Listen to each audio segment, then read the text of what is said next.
Hello everyone. Let's talk about some silent letters in English. Today we are going to learn about the silent letter B. B. So the words are bomb, climb, comb,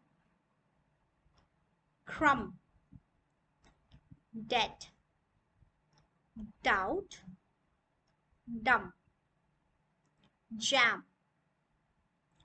lamb, limb, numb, plumber. It's not plumber, we will say plumber. Subtle. It's not subtle, it's subtle. Succumb. And the last is thumb. It's not thumb, it's thumb.